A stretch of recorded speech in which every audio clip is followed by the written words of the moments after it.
Just as a reminder, this is a spoiler-heavy podcast. The notes for what episodes that might be spoiled will be in the description.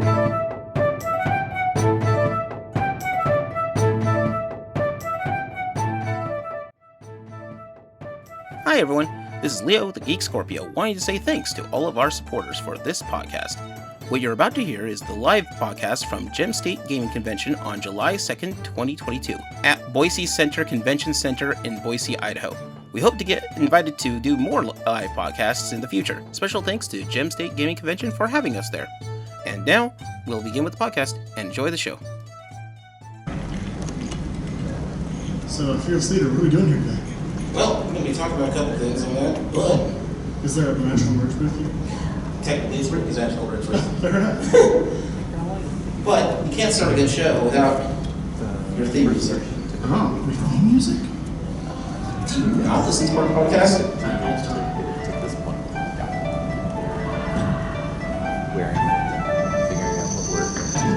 Alright, thanks everybody for showing up today.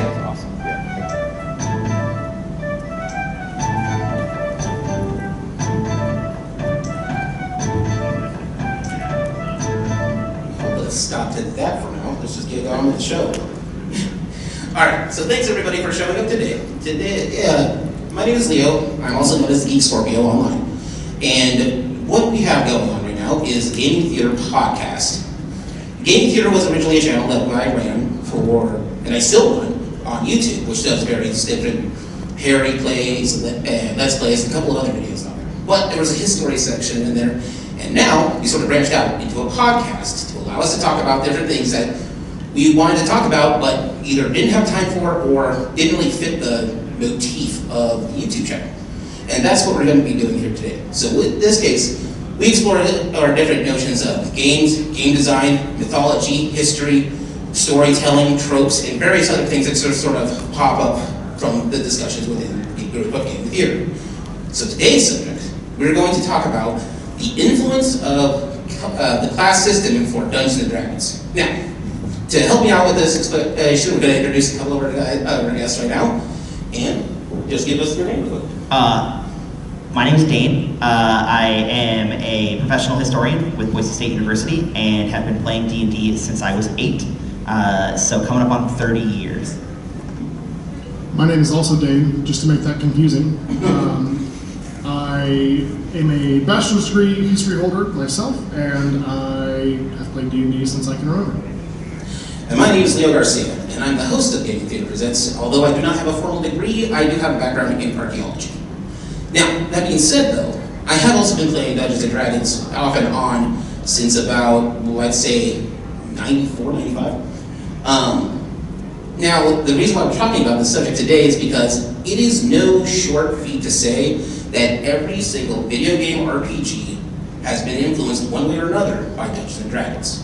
This goes all the way back to the original RPG, one of the oldest ones, Ultima, and even some like Final Fantasy. They have fully credited themselves as being inspired by or delivered by Dungeons & Dragons. Now, why that's important to us is that class system has gotten into the zeitgeist and has explained itself for its motif from multiple video games, tabletop RPG games, cinema, and storytelling in general for it. And this is sort of where we're going to explore. We're going to go over some of the classes on it, and then sort of pop into a couple of things that let you know why they're doing this. So, I figured, to start off, we should start from the beginning. Right, guys? Yeah.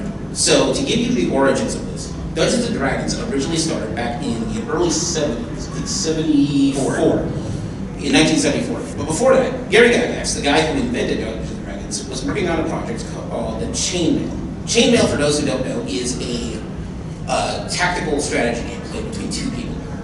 Exploring through that, he just sort of created, on a third edition, he created a third entity. Normally you have one person who's fighting against another person. They had set up a third entity, which is a third person, kind of like a referee, but also could do other things. Barter, trade, mercenaries, and various other things that affected the game. So many people liked that he hopped onto, he decided to make a companion for that, which is what we know as the original Dungeons & Dragons. After hearing a couple of little talks and this is the 70s, so you hear by word of mouth that other people are starting to work up to get the RPG system going for this. and he quickly signed up and created TSR. And that's where why he's gotten to, he basically called first when it came to tabletop RPGs. And that's sort of the ending of why most people are inspired by his work. First, called it a day. Now, with the first edition of Dungeons & Dragons, it came with chainmail as a baseboard for it, because this is early 70s, so the amount of tabletop RPGs at all is non-existent. And other polyhedral dice also almost non-existent. So they would have a box of chainmail, and then you also have with it Dungeons & Dragons. Now, the Dungeons & Dragons class system back then is extremely simple. There's only 3. The first one is the fighting man. He a man, he fight, he does 2 things. The second one is a spellcaster. Well, we haven't even labeled these as wizards or druids or things that we know of right now. It's just, you cast spells, that's your guy. And the third class is the cleric, a little pirate. Can fight, but not as good as the fighter. Can cast spells, but not as good as the spellcaster. Now, if this sounds familiar, because to this, many games follow this. Probably one of the world's biggest games, League of Legends, follows this sort of method. You have your frontline fighters, your backline power users, and you have your medics, your support. So that's where they sort of evolved into it. Now, the first edition had what's called a bunch of quirks with it. The biggest issue with that is if your class and your stats weren't matching for it, you could almost not pick a class because of it. You want to be a spellcaster, but you rolled a low number in intelligence, you just can't. The rules state you cannot have that class. And that's where things get kind of wonky. And this gets carried over for a while. When you're building your character the first time, you have to roll for your stats first, then see if you can even pick the class that you want to be. And it was in order, if I'm not mistaken. Yeah, so that was the thing with it. It's in order. So first you pick you roll for your character, you roll for your stats, then you pick your character, your class. And back then, races were just considered another, that they had back then for elves and dwarves, were just considered another class. But they either elves, wizards, so therefore they're magic users, or dwarves, and therefore they're fighters. So that's sort of the thing. It's very limiting on what you can and can't do on that one, and that's sort of how the Zeitgeist went before that. And you have to also get a giant box about this big, because not only do you need Dungeons & Dragons, you also still need chainmail, because all the parts are there. Yeah, I was reading a book recently, Art and Arcana, which is a visual history of Dungeons & Dragons. In that book, they do mention that it was kind of revolutionary at the time for Gary Gygax to kind of take chainmail and adapt it the way he did, because supposedly, anecdotally, the idea is that he looked at the units he had in his chainmail army, band, group, whatever you want to call it, and he kind of examined it and goes, well, what if this person was like a character? What if they were a person with hopes and dreams and aspirations, feelings, etc.? What if we expanded upon that and you played the role of this sergeant or this knight or whomever in this chainmail game? And I find that very interesting, that wasn't assumed at the time. You know, it was just my group of knights versus your group of knights, and they're knights, they're doing knight stuff. But now it's, you know, what is my knight feeling? What is he thinking? Who is my knight? You know, oh, they're a fighting man, or oh, they're a wizard, or what have you. Yeah, I do find it kind of funny that the world's most foremost role-playing game, Dungeons & Dragons, came out of a tabletop versus game. Yeah. And the world's foremost tabletop versus game, Warhammer 40K, started as a tabletop RPG and Rogue Trader. So they almost were like, hey, we really want to do the thing the other person is doing, and they just traded spots. Yeah. Just sort of, you know, change some of the stuff around, make sure my homework doesn't match with that. Yeah, file off the serial numbers. Yeah, just a back alley trade. Yeah.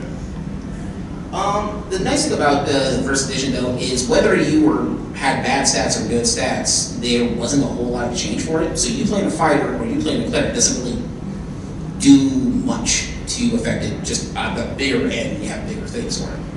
So with that, Gary Gygax decided that, and his team that works on Dungeons & Dragons decided that they're going to make an advanced version. So this is what we know as the AD&D, Advanced Dungeons & Dragons. Advanced Dungeons & Dragons is made in about 1979, and with that, If you ever watch anything that mentions Dungeons and Dragons and it's the 80s, like Stranger Things or various other shows, this is the version they're all talking about. Additionally, where the Satanic Panic comes in, if I'm not mistaken. Yeah, that's also what it is. The movie Mazes and Monsters, Tom Hanks' best role. Yep, 100%. And then, Leo, one thing, the first supplement that came out for first edition, which introduces us to Greyhawk, which for people who are only come around in 4th and 5th edition, so if you're new to D&D, you may not recognize that title or that place. That was where the core of D&D took place forever. That introduced the Thief. So you did get your first bonus class, if you will, in your very first book. And so when I came up playing D&D, I was always told there's 4 general roles. There's a divine character that does the healing. There's the magic user, in this case is what it's called, that does all the wizard-style spellcasting, so like Gandalf. There's your knight, your warrior, which would be your fighting man, and then there's your cunning person or your skill person. And those 4 characters, I know we'll get to 3rd edition originally, we'll get there, yeah. are what the 3rd edition player's handbook recommends you start with, one in each category for your party. Well, I'm jumping the shark a little bit as well, but in 5th edition... The whole shark? Yeah, the whole shark. Okay. The whole shark. Wait, not the whale. Probably not a hammerhead, but Okay. like, you know, something. Well, they have weird... Tiger shark, maybe. So they can jump. I mean, yeah, Okay. that's what makes it cool. All right. But in 5th edition, when they were playtesting it, they released a free rule set, which is still available today, which includes the 4 core characters. Yeah. Fighter, cleric, mage, or wizard. And rogue. And rogue. Yeah. And so those were your core characters. Now, the popularity of the rogue is what it originally was. I think started with D&D. At that point, when they came with Advanced Dungeons and Dragons, they just sort of got rid of the needing chainmail altogether. That's the core reason of making this change, is so that way they don't need to have a supplement to go with a main game. It's kind of like buying your DLC first, then having to buy the game. It's just, I'm going to level you with you is a terrible strategy. Thanks. So, with that, we go on to Advanced Dungeons & Dragons. Advanced Dungeons & Dragons was designed mostly to give yourself a straight, thanks, I have water drinking problems. I can't get to it. I got you. Yeah. So, but it's mostly, as far as the classes go, it's designed to better organize it and remove chainmail. That's the core of this whole thing. So now we have Dungeons & Dragons as a true RPG. At this point, and we'll get to the whole satanic scare real quick as a side note, because that is fixed in 2nd edition. Fix is a strong word. Yeah, that's very strong. Very strong. So, with it in Advanced Dungeons & Dragons, you now have a set of new classes. You have the Paladin, you had the Druid, and they all sort of fell into, you still had fighting men for some reason. That is still a thing. It's a man who fights. What more do you need? Maybe a fighter? Nope, not a fighter. Well, it's also, so AD&D, I'm pretty sure AD&D 1st edition called him Fighter. But that's also the first place. So, just out of curiosity, how many of you have played mostly or exclusively in 5th edition? So, a few of you. Okay, that's also the first, AD&D first is the first introduction of subclasses, and then they disappear until 5th edition again. 3rd goes a completely different direction with them. But Druid is actually a subclass of Cleric in AD&D. Fighter. Assassin becomes a Thief subclass, Paladin and Ranger subclasses of Fighter. Your first Illusionist shows up during that time, and they're all subclasses. 3-5 will turn into prestige classes for them. But yeah, you do get some of those. Before 1980, you're getting introduced to terms that are going to be the core of Dungeons and Dragons for the rest of the time that we do them. And we leave some of those colloquial terms like fighting man behind and magic user. This is also the first time that they introduce a new class, Monk. Yep. But they'll get too attached to them. By the 90s, the Monk is gone, and they'll come back later in the 90s like Flare Pants, this thing it does. So the issue with this one is that the classes are more defined. But because of that, that also means that the roles have to be more defined as well. So one of the biggest issues that some people had is, say you wanted to play a Paladin. Just like in 1st edition, you have to roll your stats first. And if you do not have the stats to play the Paladin, you just cannot play a Paladin, regardless of what situation it is. Which, from the way it looks like, not a lot of people got a chance to play the Paladin, because it's not one, it's 3 stats that you have to match up, and you also have to play Lawful Good as an alignment. this is where the alignment system is sort of kicking in. In general, the alignment system is just for class purposes, used to enhance your role play, make people actually role play more. You can't just go sword and board and slash your way through and still have the super cool powers of a paladin. That's not how that paladin works. But you also need to roll. So, in 5th edition, to roll your stats, you have, I believe the main rule is you roll 4 dice, the 6-sided dice, and then you remove 1. That has actually been in place since the beginning. So, what you're talking about is rolling for each of your stats conditionally. And so, if your strength just happens to be higher than 9, but not as high as 15 that you rolled, you can't play Paladin. You're just kicked out of that. That's just how that goes down. I do kind of have a question. For those of you who have played AD&D or know somebody who has played AD&D, have any of you heard of somebody rolling an 1800? Because I have. To explain that a little bit, so if you were playing a fighter, a barbarian, a paladin, some sort of martial class in the older editions, the highest your strength could be would be an 18/00, meaning you have an 18, and once you roll 18, that's the highest roll you could get at this time. There's not modifiers as we think of them today. But you then roll a percentile dice to determine what percentage of your strength is good, I guess. I don't quite remember the terminology that they use. But 00 being 100 was the highest strength as a character could have from level 1. And to this day, I don't know anyone who's rolled an 1800. Like, it's so minute. It does such a little bonus. It changes everything, though. Yeah, it does. At 00, I mean, you get I think it's a +6. Yeah, you get a +6 to any of your strengths that basically you're not even needing to roll. Which was a lot back then. Yeah. I think you're right. You're right, it was. I think you're right.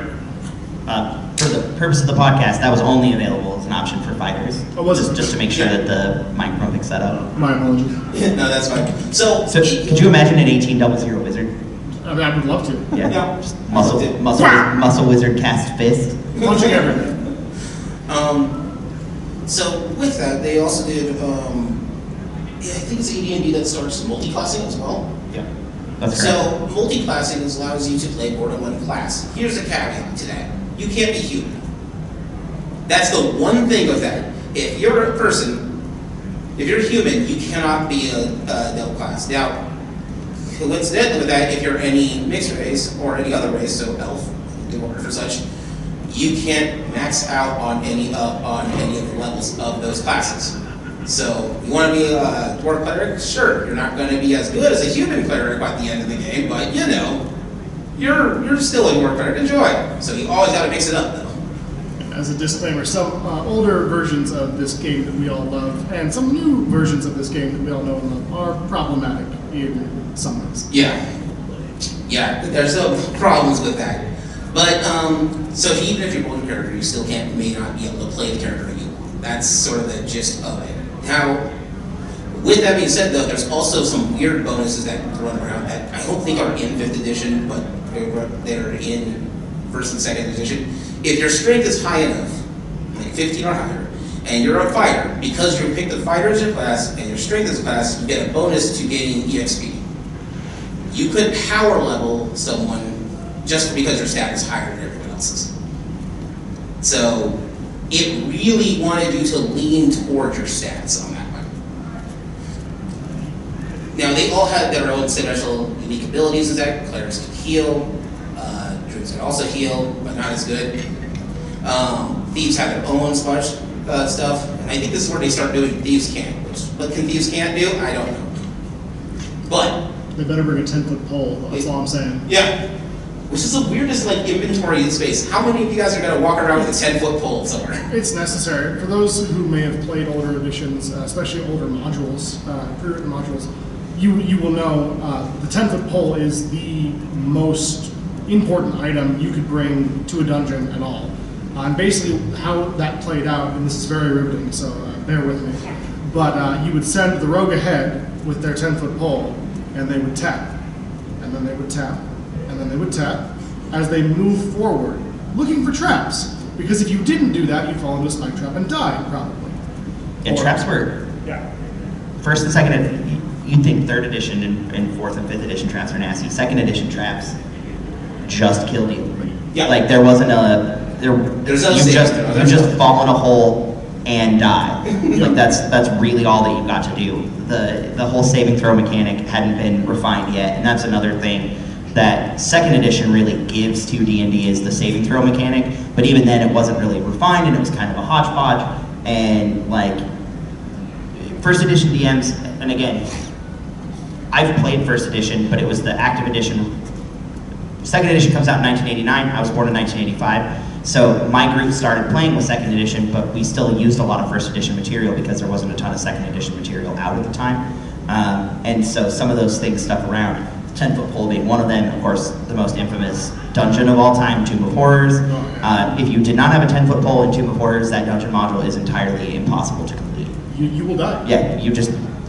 my sister, who's not here today, desperately wants to, for one of her birthdays, do a Tomb of Horrors drinking game where everybody rolls up 10 characters. When your character dies, you take a shot, you grab the next one off the pile and go. So she wants to kill your characters And her you. players, yeah. Okay, She gotcha, also gotcha. likes to be dead. So I guess the moral of the story is that if you want a fun drinking party, do that and make sure no one brings a 10-foot pole. Yeah, you ban the 10-foot pole outright. Yeah, ban the 10-foot pole outright. That's the. You tell someone you can only have a 10-foot pole if you physically bring a 10-foot pole to the game. Yeah, I'm doing that. I for one, am tired of this 10-foot pole erasure. Yeah. Fighting man.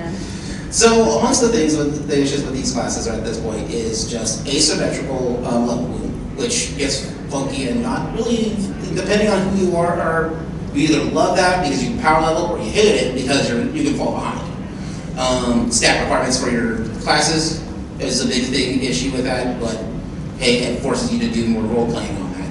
And for the paladin and the druid specifically, if you do not play within your alignment, you can be revoked and booted into being a fighter from that on. So it's always fun to not to get to play your class for till you're level 3, you screw up and you have to change classes. I do find it interesting. I think that's really where we see the trope of the lawful stupid, quote unquote, paladin coming into play.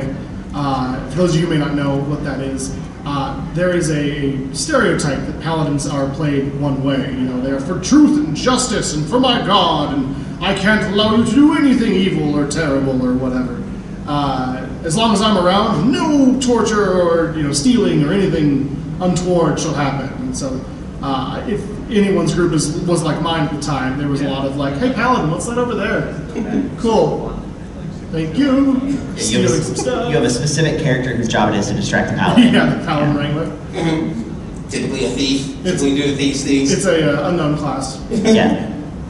I'm going to go steal a bird. Not today or not. Yeah. If you have like a wizard in your party, you can just engage them in a philosophical conversation about the nature of evil, and then let the thief steal everything. They'll fall for it every I time. actually kind of love this idea. I'm down. Yeah. Leo, are we on to second edition?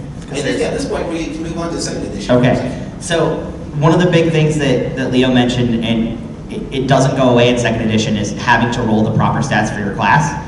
But one thing that second edition fixed was that your base version of your class, fighter, wizard, priest, rogue, whatever, could have a minimum of a 9 and still progress in it. So if you wanted to play a martial character and you roll terribly, you could still play the base fighter without having to have like the 18 or the 16 to do the paladin or whatever. So you could still play the type of character you wanted to, maybe not the special class.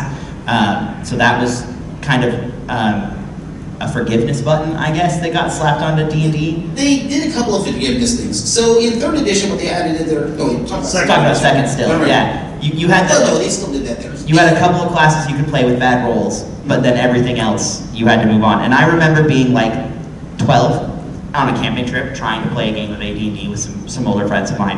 And I was having particularly like notorious dice luck, and I desperately wanted to play like this thief style character, and could not get the requisite rolls. And I spent 2 hours by myself while everyone else started playing, desperately trying to get the right roll to play the character I wanted. Finally got it. And in an encounter with a ogre, I, again, being a 12-year-old and very influenced by action movies, assumed that the hand crossbow would work the exact same way as a real one.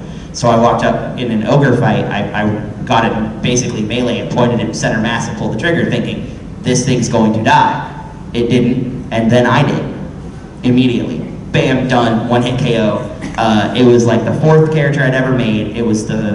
I'd spent extra hours trying to make this happen, and I spent the rest of the afternoon inconsolable, throwing rocks in the river, while everyone else played D&D, and I got stuck on the edge. So,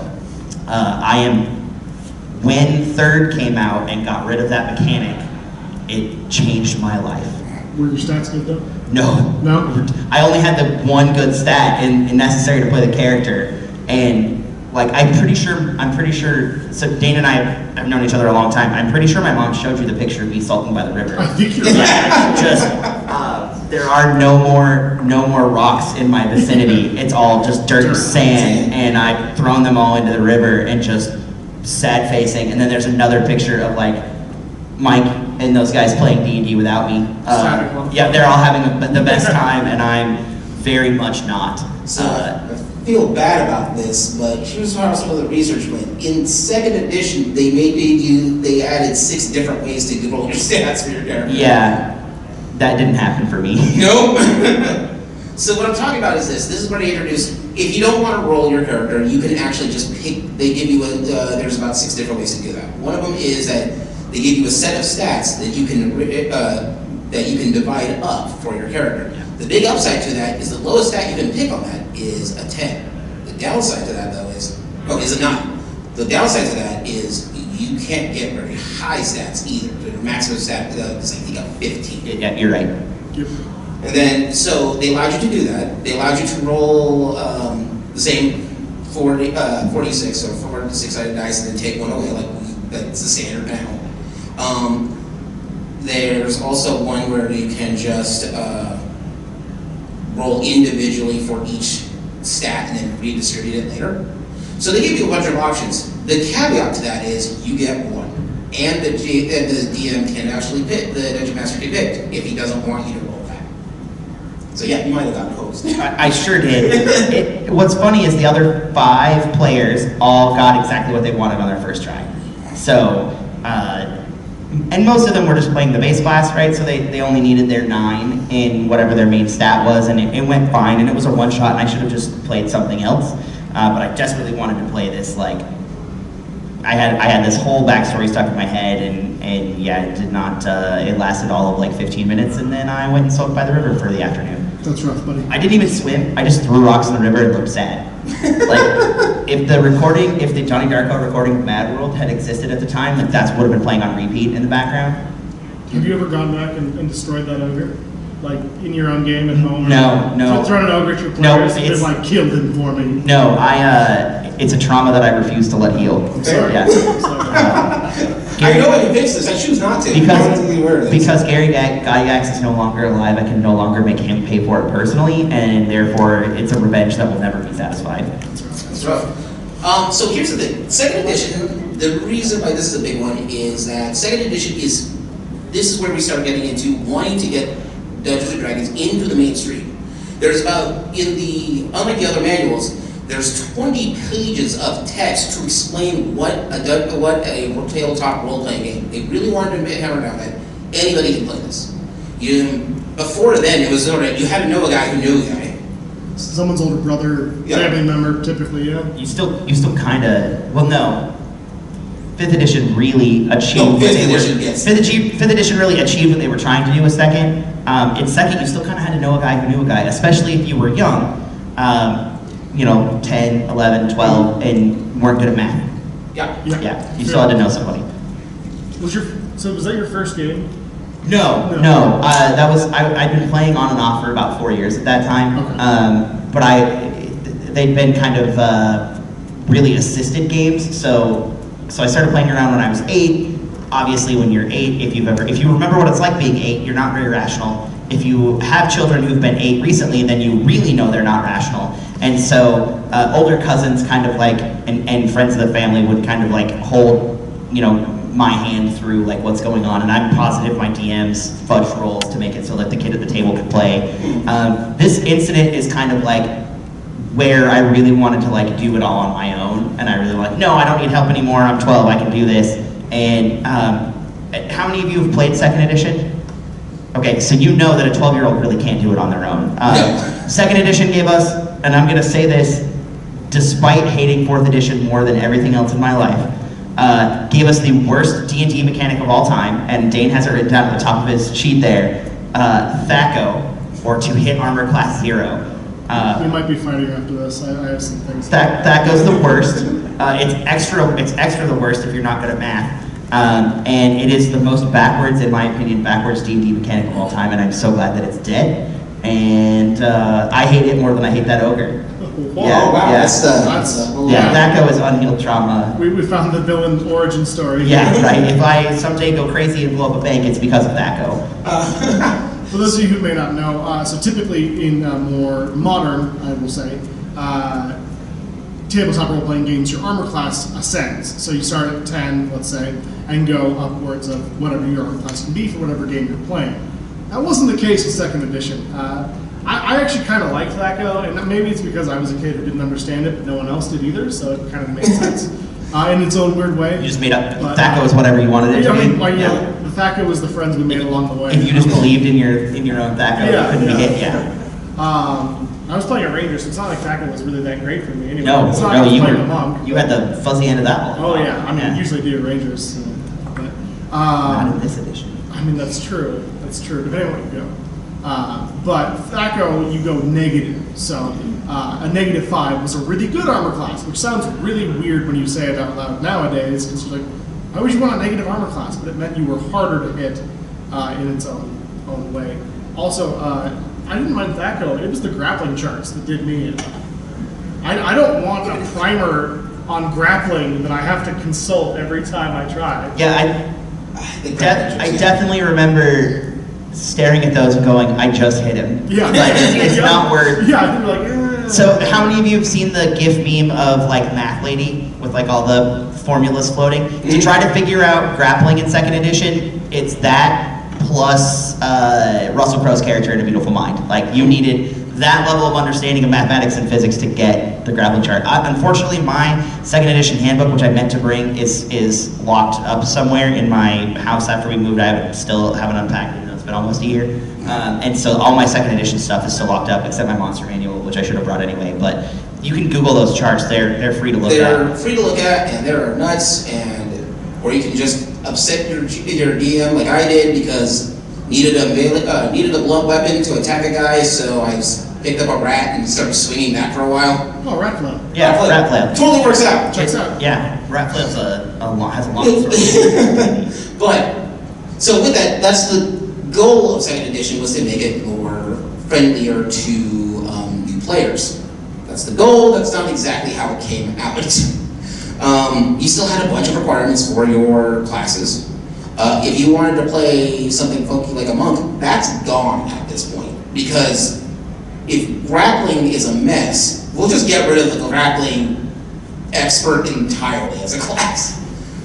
And so, with that, that's sort of the thing. But at this point, it is 1989, I think. Yep. So here's where the demonizing sort of gets changed around. They have to create a whole new edition for it. So in that, things like angels, demons, and anything that speaks of that got swished up in the monster manual. Now why that's important is because that also messed with clerics and druids, because now their whole chart thing has to be rewritten to understand what they can and can't do. And it was just sort of a mess on that. Don't stick too hard on it though, because they get rid of it in 3rd edition pretty fast. I believe it's at this time, or maybe it was with AD&D, that they got into a little bit of hot water with the Tolkien estate because they had Ents, they had Balrogs, they basically just ripped off the monsters from Tolkien. We're like, yeah, they're fantasy monsters in our game now, and that flew for a little bit. But no, this is where they did have to change it up. That's where we get the Baelor instead of the Balrog. You get tree Ents instead of Ents. You just file off the serial numbers and it's okay. Some big ones that they did, one of the races that you could be is halfling. It used to actually be called hobbits. Yeah. That got into real hot water on that. So they had to change it up for a bunch of stuff because the Tolkien estate is no joke against that. The only two that they got to hang on to was dwarves and elves. And that's because they could prove how much lore that was like that wasn't exclusively Tolkien. Yeah, Tolkien stole those. Oh, yeah. Yeah, So- Tolkien stole those.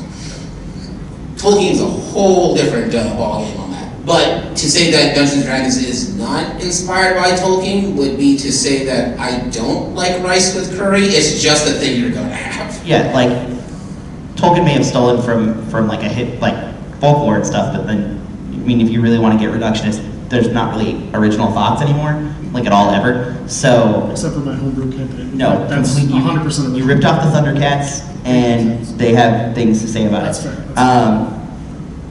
So, you know, Tolkien's based on. Like, Tolkien's not the original fantasy story.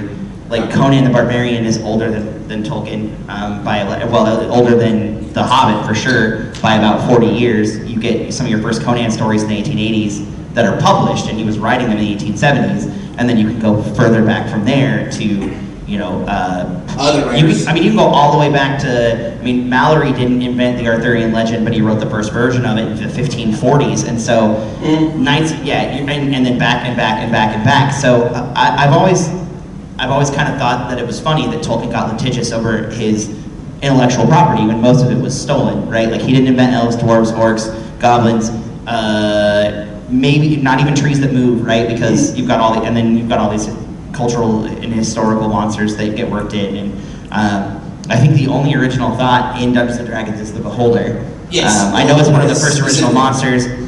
Everything else is kind of based on something, but even the Beholder, you can go like octopus but eyes.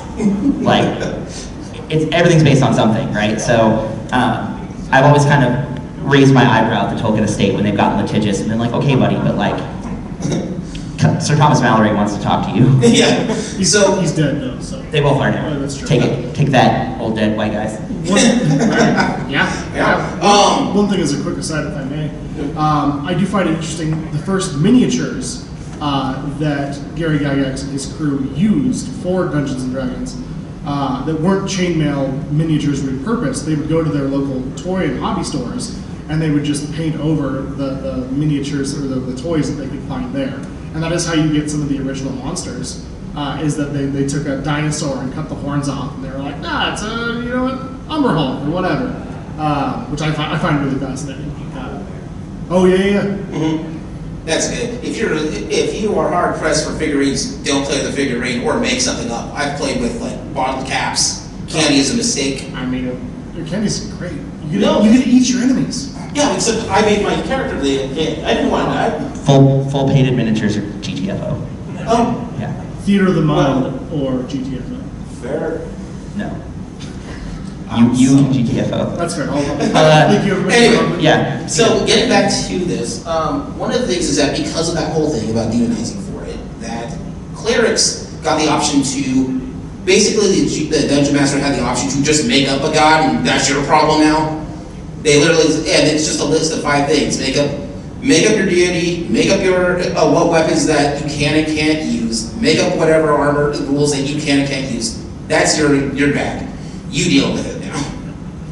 And so that was weird because clerics is the only one that got that kind of freedom. Everything else is sort of, here's how the rules set. Unless you're cleric, whatever he says. Bill says it's cool. That's how I am. I do kind of like that this is where you start to see actual religious figures coming into the D&D space. So, you could be a cleric to Thor, and that was pretty commonplace at the time, or whomever. You pick a god that these kids in the 80s and 90s had probably read a book on, right, or heard the name of, and they're like, yeah, I'm a cleric of Thor. Cool. And it doesn't have any basis on the actual, religious connotations or the stories they're in, but yeah, I found that interesting. That's where you get St. Cuthbert coming into the Greyhawk Pantheon. I'm not sure if he's official in the second ed one. I know for sure he is in the 3rd edition Greyhawk Pantheon. St. Cuthbert's an actual Catholic saint, and he got popular enough with the guys who were writing it, and was used over and over again. And what limited pre-internet file sharing there was you could get stats and stuff for St. Cuthbert, and he just made it into a book. So to kind of continue with that, right? I do find it interesting that you also get created gods coming into this space as well. So Helm, Torm, etc. I mean, we don't see them in this jungle necessarily, but in addition to having like real gods and real gods in D&D, you've got fake gods in D&D next to real gods in D&D, which I just think is hilarious a little bit when you think about it. Additionally, I do find it interesting that the naming conventions of a lot of spells just come from famous people playing this game. Mordenkainen being a prime example. People who played in Gary Gygax's home game just created spells, and then they were named after them. Tensor's one of them I know. Tasha comes from that too. Yeah. So with that, this is where you're starting to see homebrewing becoming a bigger thing. This is where, it was always like under the table, change and fudge a couple of rules if you want to, but after second edition, this is where homebrewing is going there. You'll start seeing it in the manuals themselves, where they start, it's like, I know in 5th edition, it's like one of the first things that they tell you, if you don't like the rules, change it. We're not doing it doesn't matter to us. And that's sort of the thing with that. From second edition, they try to fix up everything on there and try to get it to this, I guess. I think at this point, we should move on to the 3rd edition. Let's do it. Oh yeah, I've been waiting all day. I see a head shake there. I'm gonna fix that. Do you like 3rd edition? Is that something you enjoy? I have once been described, perhaps by myself earlier today in a text message, as if 3rd edition were a person. Oh. I don't think I've ever heard you talk about it. No, you've never heard me talk about 3rd edition? No, You've never seen the fact that I own every single 3 and 3.5 book that's ever been printed? I don't think I've seen that. In physical copy on my wall? I don't think I play in a 3rd edition game with you either. You didn't see my massive meltdown when 4th came out and it was basically Final Fantasy, the role-playing game? Oh, it was hilarious. All I was told about this is make sure to rein that one in. We'll get to 4th. Yeah, we will. We'll come to blows on 4th, I think. So being the resident 3rd edition expert, and I brought my first player's handbook that I bought, and I've used it so much you can see that it's fallen apart. Or this is my 3.5 The big thing about, and I mentioned this to Dane earlier when we were prepping for this discussion. I personally believe, and I think he's on board, the largest change to Dungeons & Dragons in between editions that's ever happened is between 2nd and 3rd edition. There's a bunch of reasons for that, and one of them is that TSR no longer owned D&D, Wizards of the Coast did. Wizards buys D&D in 97 and releases 3rd edition in 2000. So they worked on it for 3 years behind the scenes. I remember playing, so 97 to 2000, I was in junior high and then in high school. I remember playing 2nd edition, knowing that there was a new edition coming, and just speculating, sitting at the lunch table, playing Magic the Gathering, which I also started playing in the early 90s, and being really excited that the same people who ran Magic now owned D&D, and that suddenly we were going to get all these cool things, because Magic had a tournament circuit, and we were speculating, are there going to be D&D tournaments? And then how would you even do that? And then character battle royales, and just absolutely annoying the cheerleaders that sat at the table next to us with all of our nerd talk in between lightning bolts and stuff. And so when 3rd came out, my group, at that point I had a dedicated all the time group that I was playing with, made up of my high school buddies, one of whom I still play with every other Sunday, so that's been nice. When D&D 3rd edition drops in 2000, we were playing all the time, we ran right out, we bought the 3-pack. I then bought the leather-bound 3-pack when it came out, when they upgraded to 3.5, and it was like a whole new world. Instead of having 6 classes with subclasses were gone, and I had 11 classes to choose from. Yeah, they're just classes. Yeah, flat out. I have 8 races I can pick from. No restrictions on races playing anything, so I can finally be the halfling fighter with little man syndrome I've always wanted to play. What Sam should have been with that pot. And so 3rd got Rathako, which I cannot tell you how happy I was about that, and numbers finally made sense. You and me, parking lot after this. And what's also really fascinating is there was no 4.5, but if you think about AD&D for 1st edition, that was 1.5. Yeah. And 2nd edition had some revisions that came out, some errata. 2nd edition dies at the dawn of the internet, kind of. But you can still download TSRs internet-based errata for second edition, like their fixes, because the internet in the 90s, it would take 4 hours and you had to hear the dial-up sound. I see some faces that know what that sound, or remember what that sound sounds like, but you could get them. Play me the song by people. Exactly. Mom, get off the phone. Yeah, get off the phone, Mom. I'm trying to download errata. Dungeons and Dragons. A couple of other. To my mom once, and it's hard when your parents are from another country Oh, and they wow. don't understand that. Now I want you to do a skit for your YouTube channel. That's that. In the appropriate languages, no subtitles. Let people guess.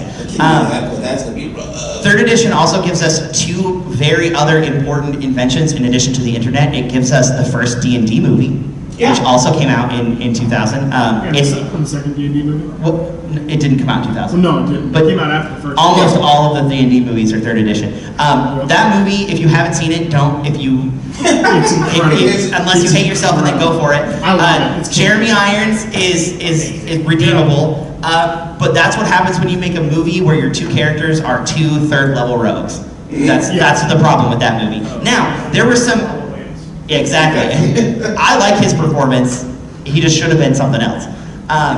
Now, there are additional D&D movies that are more true to what it's like playing D&D. The Wrath of the Dragon God, if you haven't seen it, it's a terrible B-movie, but it actually is what a D&D party would look like in real life. And they find all these like classic magic items, including, and they use a Ring of the Ram, which is cool to see on screen. Darkness Rising is one of my Yeah, favorites. Gamers 2, Gamers Darkness 2. Rising. Classic. I know some of those guys. Anyway, Me too. the Forge Foam made all their weapons. Oh, really? That movie, yeah. Yeah. The other thing it gave us is the D&D miniatures versus game, which everyone ignored, and instead used them for their tabletop. So all of those things are Wizards of the Coast inventions. Critical Role would not be what it is today if it weren't for third edition's advancements through like getting their errata and stuff out on the internet, and also the miniatures that were born out of that. You know, kind of to go along with that, I remember, so third edition was the first edition that I bought with my own money. You know, my friends and I, we scrapped, we saved, we were in McCall, we went to a local game store that was there, and we bought the first 3 set of third edition. And what blew my little mind at that time is that in the back of it, there was a CD that you could put into your computer to create characters. Yeah, and you could computer generate your character sheets for the first time. Blew my mind. Yeah. You know, I spent countless hours going home and just making random characters and not having to waste paper because it was all digital. So, and here's the other thing about the big shift between TSR and Wizards of the Coast. First edition and AD&D are published between, what, 74 and 89? 74 and 89. Second edition between 89 and 2000, so that's only 11 years. Third edition only exists for 8 years. Yeah. 2000 to 2008 is, 08 is when fourth is invented. However, fourth flopped, we'll get to fourth window, but it flopped so bad that they count those the 4th years as 3.5 years. So you could really argue that, because they kept printing 3.5, they did additional print runs, and then they did an option where you could buy books that were out of print in individual print runs with a soft cover. So I actually own some pay-on-demand print runs. Warhammer 40,000 has been doing this with some of their older miniatures lately, where they'll do like an on-demand print run of their minis. But you could buy on-demand books from them up until the time they announced 5th, and that's when they stopped doing it. So in first and second, you have, I think, a total of, even with all the subclasses and stuff, about 11 or 12 different ways you can play your classes, since that's what we're focusing on. Yeah. This gives you 11 base classes, and by the time 3.5 is done, you have 56 base classes. Only one of which is entirely unplayable. Anyone want to guess what that is? Unplayable? It's completely unplayable. It's so trash. It's completely unplayable. It's not Monk. It's not Monk. Monk is broke into little pieces. And that's because one of the devs is a huge Bruce Lee fan. I don't know if you know this, that's a backroom story. One of the early devs on 3rd edition was a huge Bruce Lee nerd, and so they intentionally made Monk. And it was missing from the edition before, which you mentioned, right? Yeah. So they made it really, really powerful, and then cried about it later when I banned it from my table. I was the one who cried about it. Yeah. I love that. Was it a ranger? It's not a ranger. Ranger's actually one of the best and most survivable base classes from this book, which is true in 5th edition. I know it's probably the worst class. But Ranger was really, really good at this point, especially if you have 2 I'm of it. sorry, I thought, fourth edition of what we were Oh, no. In 3rd Third edition, edition. you get 56 base classes, so there's 56 different, and that subclasses in second edition become prestige classes. So if you, I again, terrible at math, but I would wager there's probably close to 2,000 or 3,000 different character options. Oh, so you were talking You had about your the regular playable class in classes. 4th edition, you're talking about unplayable class in 3rd edition. Yeah, there's Yes. only, of the 56 base classes in 3rd edition, there's only one of them that's unplayable, and I was wondering if anybody knew what it was. Bard's totally playable and has one of the 2 best prestige classes in the game. Stop bearing the lead. What is it? It is the True Namer. The True Namer, which comes from one of the like really obscure books, is so bad that its own mechanics can't even function.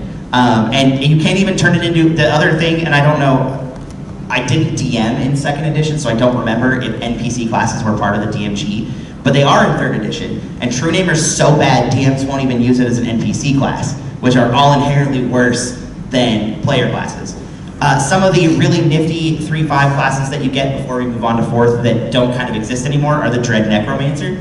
It was a way to take the Wizard Necromancer specialty and go straight into it and not have to deal with any of the kind of builds up. Oh, I totally misheard you. I thought you said Red Necromancer. No, Red Necromancer. Well, I guess if you went real yeehaw, you could probably do that. Yeah. Red Necromancer. My favorite class of all time, which still has yet to see, so far as I know, a 5th edition corollary, is the Favored Soul, which is a sorcerer, a divine sorcerer, basically, and it's really nifty. There's a divine soul sorcerer, but it's a little bit. Sure. And so, lots of options, right? You went from having very little options to having really option paralysis. I still DM in 3.5, I still play in 3.5, Dane plays in one of my 3.5 games. This is still the edition that I like, and I mentioned before that I own all the books, so financially speaking, it was a huge investment. There is actually a line item on my homeowner's insurance that insures my 3.5 books because they're worth about $7,000. It's the thing I own that's worth the most, so if my house burns down, I want them replaced. Yeah, that's fair. But yeah, it's still what I play in, and sometimes you say like, oh, what do you want to play? And people start to get in the weeds of what's possible, and they're like, I don't have any idea. I don't know what I'm doing.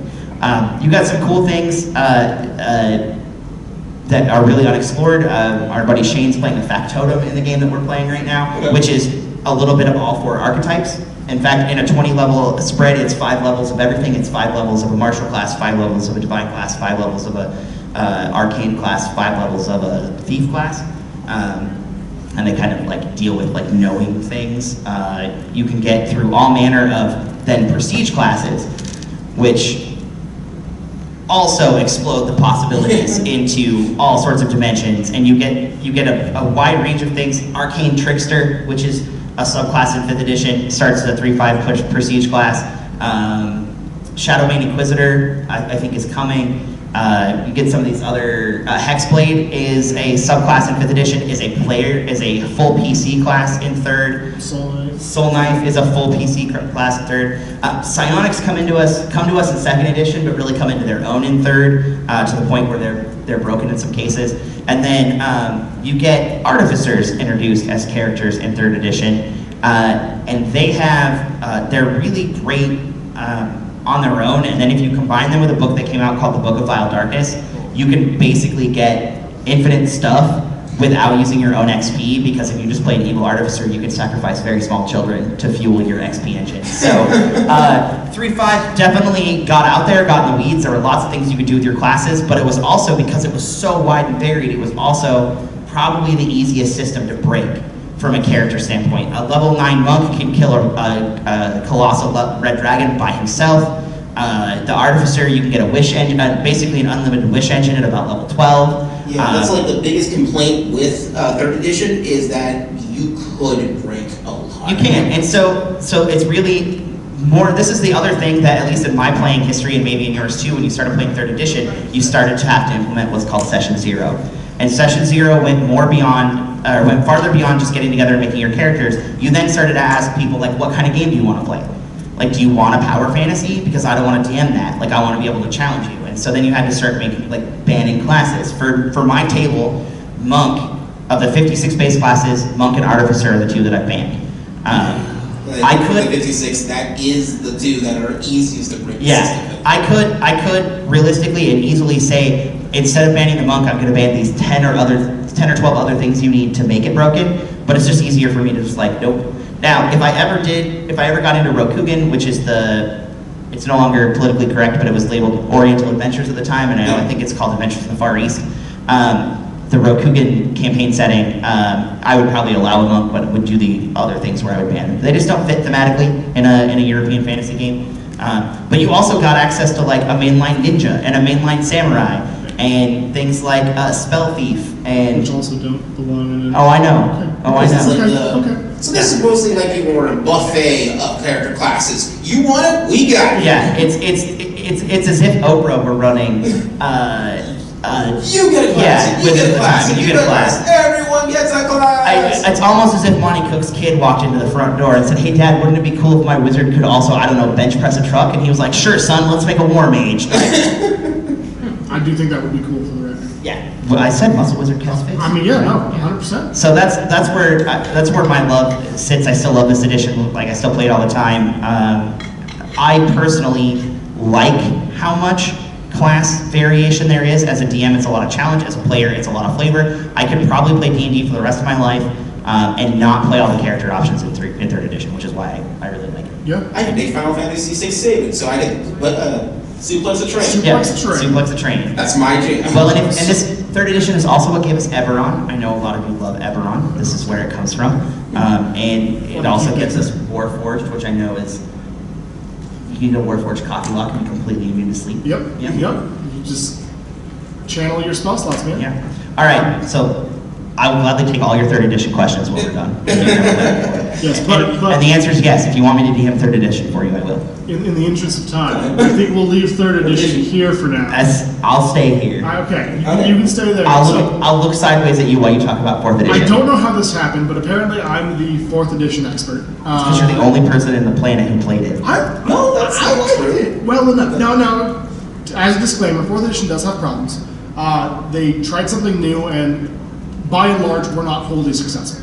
But they tried new things, and they tried to be innovative, and that is something that I do think deserves a little bit of respect. So, please. Yeah, so fourth edition, unlike the other ones where it was, like you said earlier on the podcast, video games are inspired by Dungeons and Dragons. A lot of video games are inspired by it. Fourth edition is a little backwards. Fourth edition is inspired by video games, specifically MMOs, I believe, all at that time, because it's, 2010? Yeah, that's typically the thing that people point to. I was not there during the design process. They didn't consult with me. Wizards, if you're out there, let me know. Yeah. But I can speak to that just a little bit. Sure. So one thing I forgot to mention about third is if you turn your third edition book around, there's a little tiny red and white logo at the bottom called the D20 system. It continues into fourth. You can see it. It's now yellow. Leo talked about the influence that D&D has. Third edition is where you could no longer, Wizards, just like Cards Against Humanity, realized they couldn't sue third-party content makers out of existence for making stuff that used their system. So instead, they were smart and said, you can buy the ability to use third edition mechanics from us. People did. It's why we have Green Ronin. It's why we get Paizo, and it's why Pathfinder exists at all. It's where you get. This was so successful, you could even play a Gundam game called Jobin Chronicles with third edition mechanics. They had their own system, but they knew people wouldn't understand it because it's untellable. And so they added third edition mechanics into it. So if you want to play a Gundam Wing game with third edition mechanics, you totally can. If you can find a Jobin Chronicles book, you can get it on Drive-Thru RPG. So they released, as part of that, a 3.5 book for Warcraft 3. Yep. So that's where I'm getting at. Right. So yeah, they were working with Blizzard Sure. on D&D rules, and this is what came of that. Absolutely. No, I definitely think that MMOs are an easy thing to point to. I don't know if it was necessarily the full contributing factor, but I definitely think that fourth edition does speak towards MMOs and video games. Absolutely. I don't know if it was World of Warcraft. I don't know if it was. I don't know which What's the first one? World of Warcraft, it would be Final Fantasy 11 before World of Warcraft, and then it was EverQuest. EverQuest. And that's like Morrowind? Yeah. Yeah. So definitely, fourth edition does a lot of things correctly in my mind, but it also does a lot of things a little bit ham-handedly. As an example, speaking of classes, the Warlord I think is probably, in my opinion, the most interesting of classes in the fourth edition book. Set of books, rather. Yeah. Because of what they were able to do. This was not your fighter. This was not your barbarian. This was not your run-of-the-mill kind of fighter man from previous editions. This is somebody who's a tactician who allows, through their own skill sets, to allows other people to do other things. So this is where you get a lot of the 5th edition mechanics for the Battlemaster maneuver fighter, where you can have somebody move and attack, or all of those sort of maneuvers that we get in 5th edition, you start to see in 4th edition, which is a thing that I actually really kind of enjoy about that specific class. Now, that being said, they did divide the classes into sort of, they had specific terms for them. I know Blaster was one of them. Blaster was a long-range fighter. They had power sets was another thing that they added in there. Power sets, yeah. Well, so you had basically cooldowns. You had per encounter powers, and you had per day powers, if I'm not mistaken. Yes. And per encounter powers, exactly like it sounds, you could use them once per encounter. Per day abilities you could use once per day. We see that again in 5th edition. So there's a lot of interesting little tidbits, I think, in 4th edition, but the way that they went about it was so drastically different from 3rd edition that I think there was a little bit of contention. In 3rd edition, you had so many options and things were so wide open and so available for you, and in 4th edition, they kind of put those rails back up. They put the bumpers up, for bowling terminology, where you could play a character, but your blaster did not functionally differ overtly much from another blaster, as an example. They might be doing different things, but it didn't feel too differently. So 4th edition, I mean, I think will probably be the thing we speak about the least. I don't think it's unsavable, but I do understand people's gripes with it. I think systematically it has a lot of really cool things in it, but that's a little bit beyond the scope, I think, of this episode and this panel. Yeah, most of it is that they tried to do some really unique things. Cooldowns was a big thing that they tried to do. They added in different classes that could double up from other classes. So I think they had Monk and Fighters combined as one, but then you had things like Warlord, which used tactics instead of spells, and it was just kind of all over the place. So Kind of interesting. This is where we see Tiefling become a player's handbook monster or character option, as opposed to Gnome, which was banished to the monster manual. I will say that is the best thing that 4th edition gave us were those animated shorts where the gnome becomes a monster for the first time and gets a minion named Francis, which is a badger. I have a layer. I have a layer. Have you seen those? Oh man, if you just look them up, they were for the release of 4th edition. They are hilarious. The Tiefling's talking about like what it's like to be an actual character class now, and she's super jazzed about it, and the other gnome's like, I'm evil, ha! Yeah, the Ithalid is interviewing for minions, and he gets he's like stamping them like thrall or food, and then a gelatinous cube shows up and he stamps a dessert. It's excellent. Yeah, they're Pete. Speaking, I just looked up because I didn't do this beforehand. Yeah. Speaking about the timelines, we talked about 1st edition being from like 74 to 89, 89 to 2000 being 2nd edition. 3rd edition goes from 2000 to 2008. 2009-ish. 4th edition only lasts 4 years. It's 2010 to 2004. 2014 is when 5th edition comes out. It was so negatively received, and a big part of that, and the reason I wanted to go back and mention that open gaming license is because part of why 4th edition didn't go over very well is because one of the things with the 4th edition contract was they were requiring people to buy into a new license for 4th edition, and part of that agreement was they had to stop production on anything 3 or 3.5, and that is when Paizo said no thank you and released their own Pathfinder game because they were making 3.5 stuff. They released that in 2009 directly to compete with 4th edition. And if you look at the sales numbers, I don't have them in front of me, but I know I was around game shops and they're talking about it. Their 4th edition stuff was not selling, and Pathfinder was insanely popular. Yes, still is. Yeah, it's still, and we've got a new version of Pathfinder that doesn't really look like 3.5 finally. But for the longest time, there was still some version of 3.5 that was existing all the way through. And even the first Starfinder functioned off of the 3.5 thing. So whether or not I do think, because hearing you talk about 4th edition, obviously there's redeemable qualities, right? Despite the fact there's only 8 books and it only lasted for 4 years.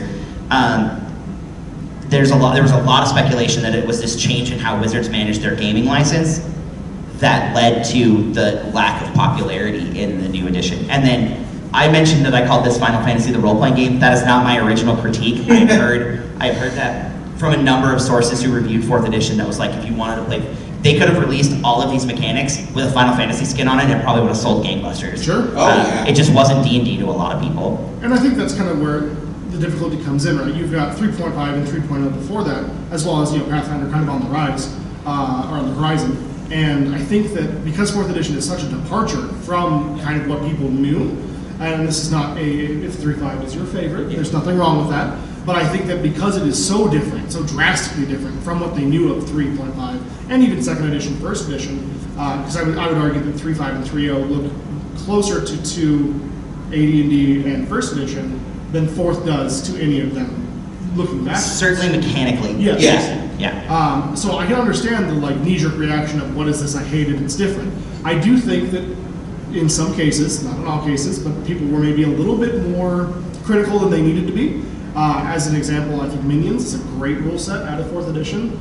Basically, it allows you to do that cinematic movie, your group of players versus like a room full of goblins, without having to sit down and stat out every single goblin. You could throw 50, 100 goblins at your players, and they can just mow through them because they're minions. They have 1 HP. That's one mechanic I think is very good and was core to 4th edition, just as an example. So, yeah. Did you actually DM some 4th? I DM'd like 2 games of 4th, but I did play in a 4th campaign. Leo, did you DM any 4th? I haven't DM'd any 4th, but I have played 4th. Okay. So it was fun. Yeah, I haven't. Having not DM'd it, Yeah. one thing I did hear about people who did was they mentioned that the combat system was much snappier. It was way faster. That's its biggest advantage is 4th edition's combat was quick. Very quick. Compared to 3.5 and 5th edition. Yeah, 3.5 combat can take all night if you're not careful. Oh yeah. 5th is the same. And so I think that intellectually, like thinking about it, that may have been an attempt to do with 4th what they eventually got right with 5th. Yeah.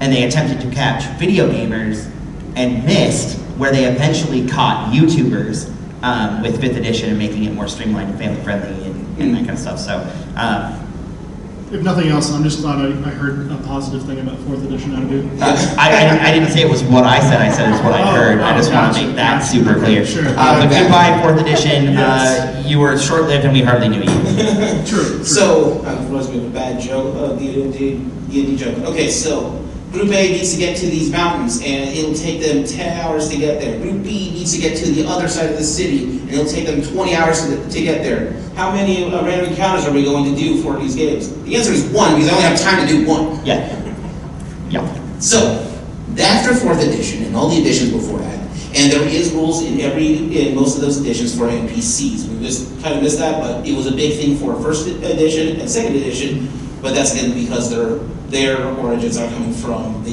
strategy games. I will say, here I'm going to say something nice about 4th edition. It does have the best looking cover It's really nice. of any of the players' handbooks. 1st and 2nd had the heinous original 1970s art on it, and while a lot of people really like it, and they worked really hard, is this Wayne England? I believe so. Who did the front cover? It'll be on the inside. Yeah. He'll be on the inside. Not bad. Whoever did the art for, it's also on the Pathfinder one, I think, too. So, Go ahead. Yeah, so it's Wayne anyway, England. we're at this point in time, we're going to start moving on to the 5th edition. If you've noticed the correlation of that, popularity is the big thing. 1st edition was to introduce, 2nd edition was to make it more streamlined, 3rd edition was to get role players in there. And at this point in time, we're talking about, what is it, 2014? Yep. Yep. At this point, D&D next. the D&D next. So role-playing, tabletops, and those like it are starting getting more and more streamlined and more popular. To a point that even right now, we're in a literal gaming convention because of this. So, This is board games. Board games are popular too. yeah, I guess more Just with it. You don't play D&D with a board? Well, yes. I wouldn't call it a board game. It's a mat game. A mat game? It's a bad game. But yeah, so there's a correlation to it. At 5th edition, this is what we work with currently. And from my understanding at this point, 5th edition is the most popular Dungeons & Dragons game. Highest selling of all. Highest selling of all. Well, I'm gonna, it has far less stuff than 3.5 did. Like, if you're talking about units sold, 3.5 will still eclipse it because it had like 125 books, and I think 5th edition might be up to 15 at this point. A few more than that. But it certainly has like captured beyond like basement nerd dwelling zeitgeist, right? And and again, I mentioned Critical Role before, and I know Matt hates the term, but it's very real, like the Mercer effect is a thing. And so I think with the rise of the ability to stream games, you could learn how to play it without needing to know a guy who knew a guy. That's the key. That's the key. 5th edition is designed much simpler than all the other ones. Full disclosure, I owe it to Critical Role that I and my friends, but I've come back into the hobby. I was unemployed at the time and kind of down on my luck and was just like, yeah, I'm bored. I guess I'll see what this whole Critical Role thing is about. I'd heard about Deep and Sundry, and I started watching, and I was like, well, that's some interesting stuff. Oh, they came over from Pathfinder. Like, I played Pathfinder, but now they're adapting it into this new system that I didn't have any books for. And that was the onus for me to pick up D&D again. I talked to my friends, and I was like, hey, I can run a one-shot, right? And they're like, oh yeah, we'd play a one-shot, sure, why not? And 6 years later, we're still playing. So. And I'm on a panel about it now. There you go. So yeah, 5th edition is when I got into just wasn't doing any role playing, and most of it was because of time constraints and making the character was going to take forever. And it wasn't until another member of Game Theater Presents, Rob, introduced me to it, and he's like, trust me, you can get this whole character done in like that. And he was right. The character design creation is quick in comparison to all the other ones. 12 classes, very similar to 3.5. They added Warlock, I believe. Yeah, Warlock was in the complete mage or complete arcane, so it was playable in 3.5, but they made it a mainline character book or a mainline class in the book for 5th edition. Like charisma-based answers. Yeah, that's also something that didn't really exist in 3.5. So in 3.5, your casting needed 2 stats to be good. There was how high of a level of spell could you cast, and then a separate stat controlled how powerful that was. They streamlined that down for 5th edition, and it's just all based on 1 stat. Mm-hmm. So now you have things like, we don't have a fighter yet anymore, we legit just have a fighter. You don't have, you have a fighter, you have a cleric does clerical healing things, but now it can be whatever pathos they want to be. Druids are no longer subclassed to subclass with clerics. Now Druid is its own thing. Rangers no longer is subclassed with fighters; they're their own thing. Artificers get added in later. Yeah. Monks are back in and not just in style. They work without breaking the system. Were monks in 4th? Were they in the 4th? In a camp that once got added in like I don't know if it's in the PHP. But it's not in the original. Yeah, so I know, so they're a 3rd edition class in the player's handbook, and then they think they disappear in 4th, but I could be wrong. I never played Again, in 4th edition, I'm sorry. I've never played 4th edition. But yeah, you had classes that could be designed very streamlined. So much, I think Critical Role has their own class. Yeah, and Blood Hunter. they have their own campaign setting and everything else that you can buy into, and now they have their own miniatures line, which I think came out last year. A bunch of different subclasses in those books. Wizards. So Wizards 2 with 5th edition, right? You can't talk about the classes without also talking about the business model. Right. Because the business model, they went from 3.5, which was an open business model, to 4th, which was a very closed one, and it failed miserably. And so in order to get the public back into it, they had to open up. And so now it's not just, in the early days of YouTube, you could probably find some really old D&D games for people talking about D&D. But now I could probably name 20 people whose job it is to talk about D&D or other role-playing games on YouTube, and they make more money than I do, which is sad. So what I'm hearing is that there's a market for it. So what's funny is I actually went to look for, I was like, there's all this 5th edition content. I wonder where the old, 2010 YouTube 3rd edition content is, and it's not there. Like, not even, it might be a thing that we could start a channel talking about the old 3rd edition content. I do know, I do. I advise the role-playing club on Boise State's campus, and I've actually had some students who started 5th edition who are like, especially, this was like 2 or 3 years ago before the Magic book started coming out, which is something I expected to happen in 2000 when they were the same company, but it didn't. Speaking of businesses, that's a weird decision that it's taken us now to get Magic and our D&D, Magic the Gathering specifically. There's been Magic in D&D. Yeah. I'm like, what is the spells that you speak of? So now we officially have, in 2021, you got D&D bleeding into Magic and Magic bleeding into D&D. Yeah, you got a D&D set for Magic, and then you get the new Commander set for Baldur's Gate that's about to drop. Sweet. Yeah, right. And I want to believe that game designers were smart enough in 2000 to say, hey, we should blend these, and I want to believe it was just somebody who was cranky, who said no, who needed like an Oreo milkshake or something that day, and it was just like no one was afraid, everyone was afraid to ask after that, because Magic has been an insanely popular game since 1993 when it was released. D&D is obviously the granddaddy of all role-playing games. Like, it's dumb that they haven't gotten together before now. But that's, you know, that's just the thing. It happens more often than you think. Yeah, but so I went back to look for that content. It's just not there, so now might be the time. Yeah. But these kids got into 5th edition when there were only maybe 10 books out, and they were like, okay, well, yeah, we've kind of done this thing, and I was like, hey kids, you want to buy a watch? Like, you want to try 3rd edition? And one of the students, her name's McKenna, she came over and we built characters and stuff, and she's like, did you just trick me into doing more math? And I was like, no, not on purpose. But some of them have left 5th edition and come to 3.5 because of that nature. But I love 5th edition for that. I've played very little. I'm actually about to start probably my first regular 5th edition campaign soon. But I love how approachable it is.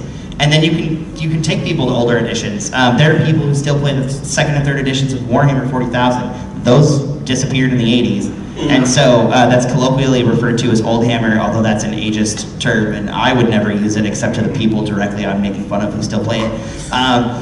But there are people who are still interested. I know a gaming group that still plays First Ed, Yep. D&D. That's all they'll ever play. They're out there. And there are YouTubers who talk about 1st and 2nd Ed, but 3rd is kind of that hole that's missing, which is weird because they're so confident. So you heard it here, folks. We're debuting our new TBD. Man, if I had to make it for every time another podcast episode comes out. Oh, here we go. Yeah, one thing I think that makes 5th edition a little bit more approachable, and made 4th edition a little bit more approachable, is the fact that they don't have so many books. There aren't so many, the numbers don't get as high. And that is very much so intentional. In 3.5, it's a hallmark of the system that you can get, plus 30, plus... You can get crazy. So right now, Cheyenne's AC in our every other week Sunday game is like 28. Yeah, and that's not abnormal. No. The other flip side of that is like everybody else in the party has a pretty decent chance of hitting it. Absolutely. So it's not weird to, when you can stack on all these magical bonuses and things that apply, to get especially when you have a 20-sided die roll to go with it, to get a plus 30, a 35, 40 to hit. When you're above 12th and 13th level, it's common to say like, does a 40 hit? And then you kind of have to go like, yeah. Which is wild to me. Yeah. In 5th edition, the highest DC that they have in the book, that doesn't mean your DCs can't go beyond that, but in the book, rules is written, the highest DC they've got is 30. And that is like ungodly to hit. Yeah, they definitely were like, hey, what if we did all the same effects, but we just lowered the math? And, which I'm all for. Yeah, I was gonna say, ADHD kids everywhere were like, thank God. Found me for the graph paper, like, I don't know what I'm hitting now. Yeah, I played. Back to that guy. I played. Solve for X. No, I did recently played some 3.5 with a guy who brought a calculator to calculate his damage because he couldn't keep all the dice totaled in his head. No shame. Yeah.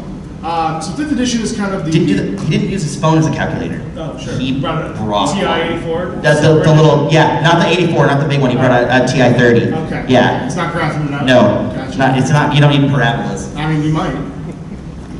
So 5th edition is kind of the streamlined, I don't want to say version of 3.5 because I feel like it's kind of reductionist to both versions, but they definitely learned from 4th edition, the simplicity of 4th edition, and the complexity of 3.5, and they've kind of landed on 5th edition. Additionally, just as a quick aside, I know that... Additionally. We are looking at kind of the next iteration of D&D is coming up. I don't think it's 6th edition. They haven't said that it is 6th edition, but it is a new rule set that is functional with 5th edition. They've said that every book you buy from now until that edition is released in 2024, hypothetically, will be able to be used in this new edition. A lot of people are calling it 5.5. A lot of people are like, oh, it's not 6th edition, but it's using the 5th edition rule set, which I don't know what the difference is at that point, I guess. So that should be interesting to see. Yeah. We're on the cusp of maybe another 3.5? I would think, and I would hope. 0.75. 5.5?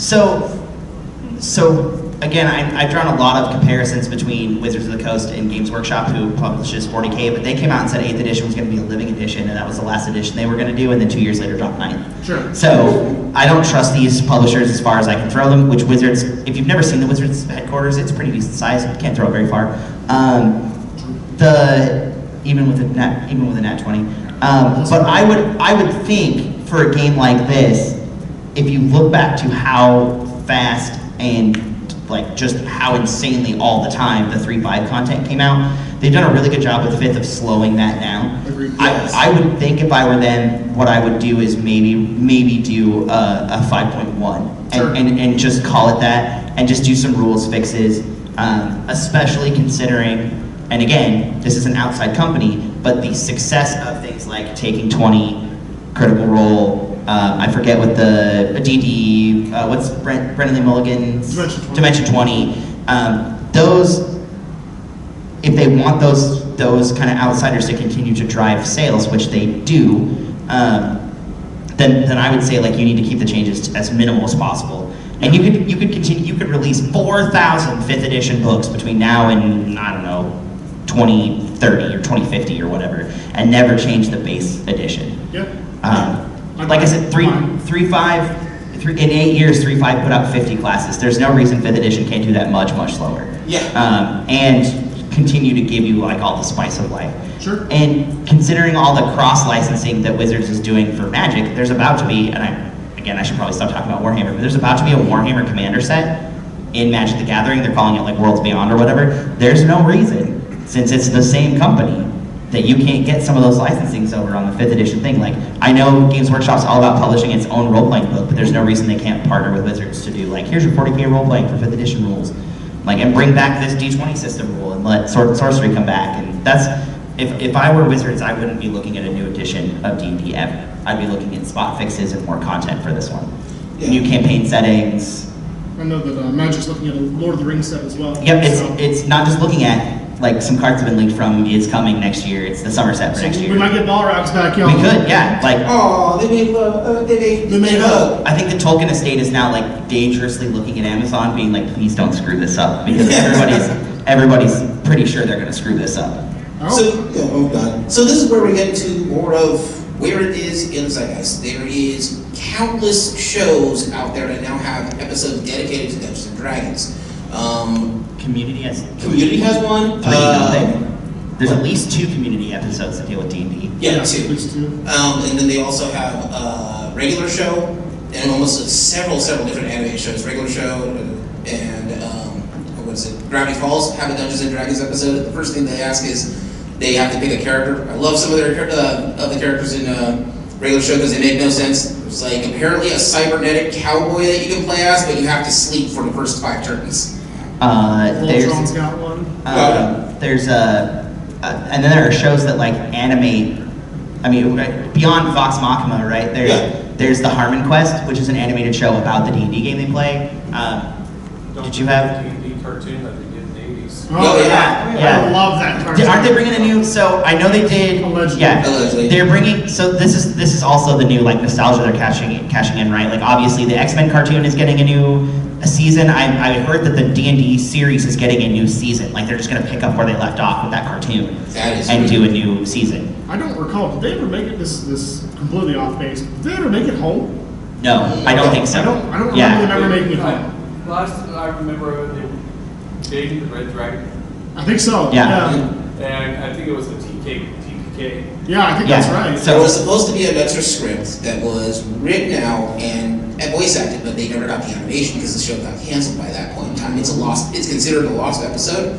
But yeah, it would have been one of the big, if they made it, it would have been a big game changer in how animation in the 80s would work out, because it would basically get very metaphysical, which is unseen in 80s cartoons, because the end of it would be that it was a total party wreck. The kids died at the end. Damn. They died? This was supposed to be a kids movie.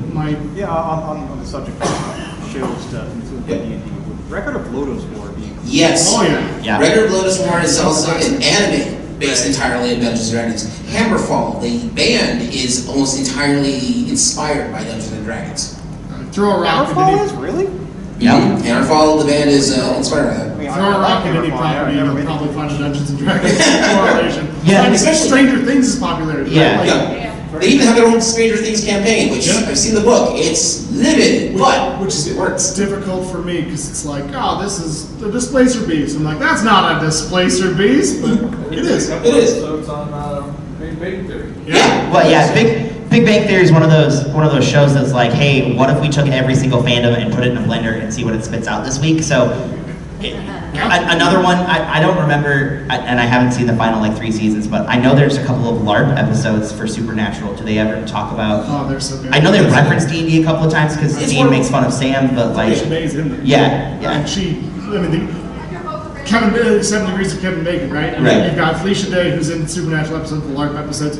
She made the guild based largely off of World of Warcraft, but also off Yeah. of tropes from Dungeons and Dragons. Well, World of Warcraft is based off largely tropes from Dungeons and Which Dragons. is based off of Lord of the Rings, which is based off of...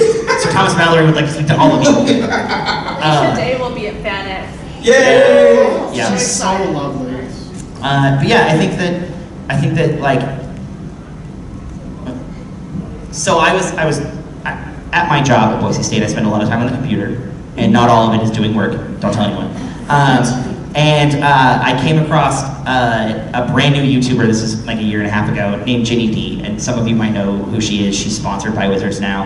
And in her first episode, where she was sponsored by Wizards, I got irrationally angry. And I understand that this was irrationally angry, but I was like, who is this kid who has been playing my game for like a week, and suddenly Wizards is like, hey, kid, we're gonna partner with you.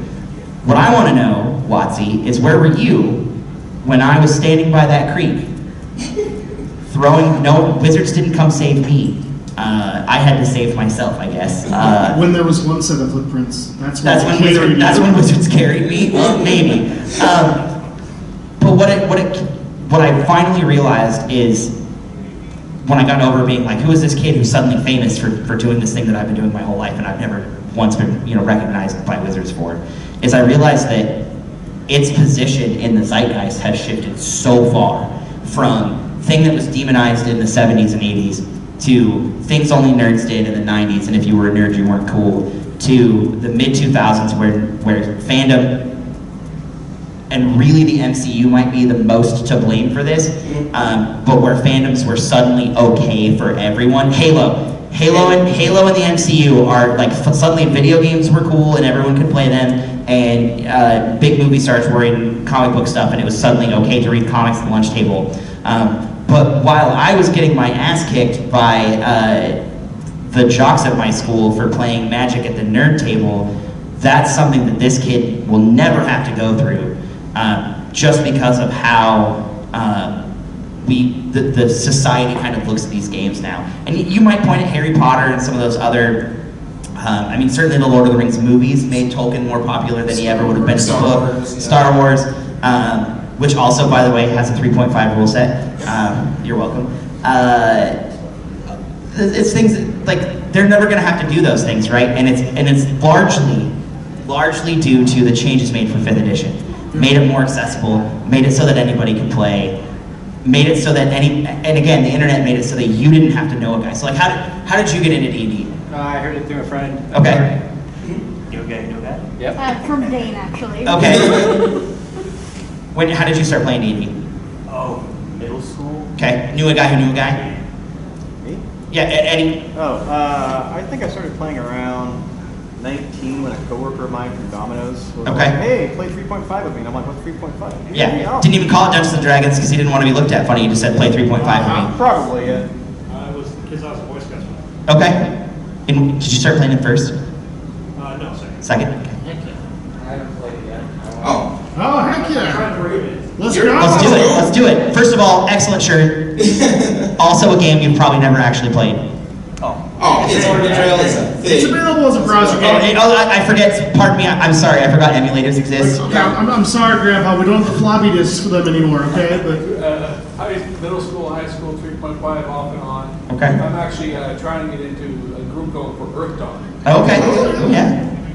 So, the thing that Fifth did, so everybody in here kind of got into it where someone invited them. The thing that Fifth did meant that didn't have to happen anymore. A group of people could get together and decide, I want to try this thing I saw in Stranger Things, or I saw on Supernatural, or I saw on Gravity Falls, or whatever, and they could buy the player's handbook and maybe even a Dungeon Master's guide and get on the internet and it would teach them how to play. And so they never had to go through these like dark alley, like need to know the password, like somebody like, you know, in your mom's basement with the Dead Alewives playing, where you have to bring the Mountain Dews and the Doritos yourselves, or the Cheetos yourselves. They don't have to, Ginny didn't have to go through that, right? She could just, yeah, and again, thankfully, right? She could just show up at a game store or anywhere else, and while, especially young women who try to get into D&D, there's still stigma there. She probably felt that a little bit, but she didn't have to be like harassed at her lunch table for doing this thing because of shows like Dimension 20 and Critical Role. Like they're huge. There's TV shows like cartoons based on them now, and not the terrible one from the 80s, but like a really good animation with professional voice actors. With a budget. Yeah, with a budget. And so like I had to get over myself for a second, being like, where were you when I needed you? But I'm just glad that it never went away, because there was a time before Wizards bought TSR where we might only have 2 editions of D&D, and the last book you might have gotten was in 1989. Yep. So. Well, and hell, I mean, I think one thing that I really like to point to is the show Freaks and Geeks, which, even though it was released... What a great show. It's such a great show. Yeah. If you haven't seen it, I recommend it. It's a little old. It's dated. It's set in the 80s. I think it's set in like in the 2000s, early Yeah, I 2000s. think like Yeah. 1980 specifically. 1980s. Fred Savage is in it as a young man. Amazing. It's where it's like a lot of, like Linda Cardellini got her start in that show. Yeah, a lot of actors and actresses got Sean their Francis start. Daly, huge D&D nerd, got a start on But that in this show. episode specifically, there is a character who is kind of a burnout, and it's not part of the nerd crew. It's a bit more popular with people. And they invite him to play, and they actually show him sitting down and creating his character and letting himself go.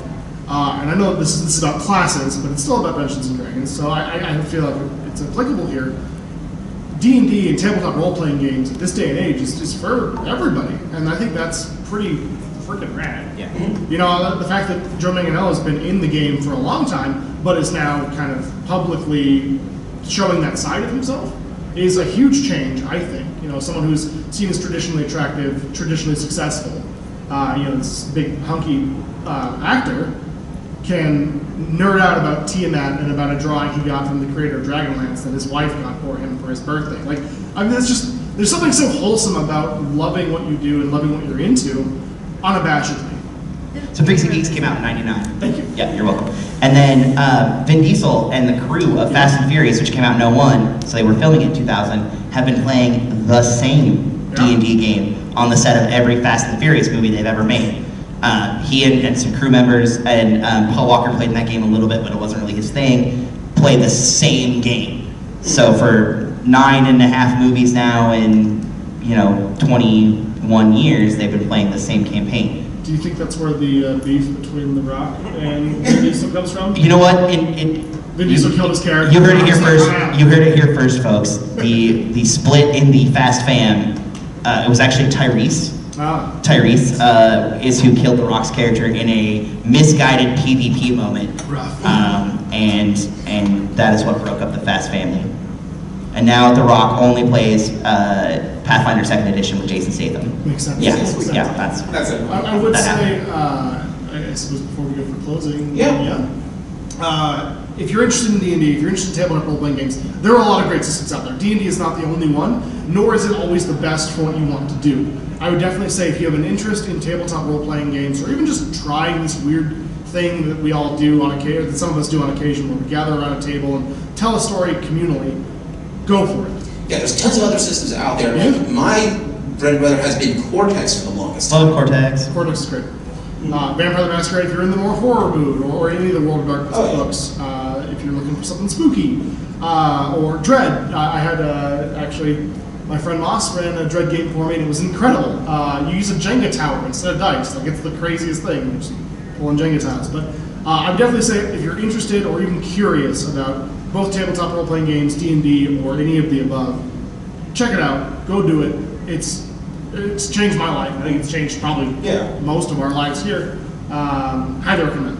So if we have, before we close out, I want to get some special weird thing that you know that's related to Dungeons and Dragons classes. One thing that I found that was weird and hilarious is there's been a lot of people who would shout out at priests in the Middle Ages, like if you're doing historical writings for that, or doing any kind of historical lookup, that will always draw them like in pictures with like maces and such, and that totally has to do with Dungeons and Dragons because players can't equip blades or can only equip maces. So I always thought that was hilarious. Not about D&D, but there's a really, really famous live-action role-play game that's been going on a long time called Darkon, and they have that same restriction. Their cleric class can't use bladed weapons. Let's see, the weirdest D&D thing I know for class-related. Class-related, yeah. Because that's the weirdest one I know of, watching people like explain to you about the Crusades, and there's always a cleric with a mace for some reason, and there's no physical reason why you can't just pick that up. God won't let you. Yeah, I will let you. I think for me, it's maybe not a weird, quirky thing, but it's something I've always found interesting, is kind of the differences and similarities between an Orthodox monk and a more Eastern monk. There are some people who will allow monk class in the game as long as you are playing in an Orthodox or Western fashion.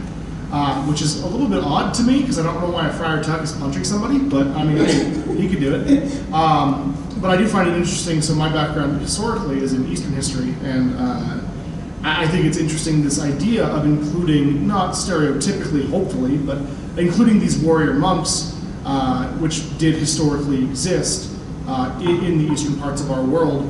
I think is fascinating. I think it's a great addition, in my opinion, to most role-playing games because it is such a different flavor. I mean, samurai, you can kind of dilute down to a warrior.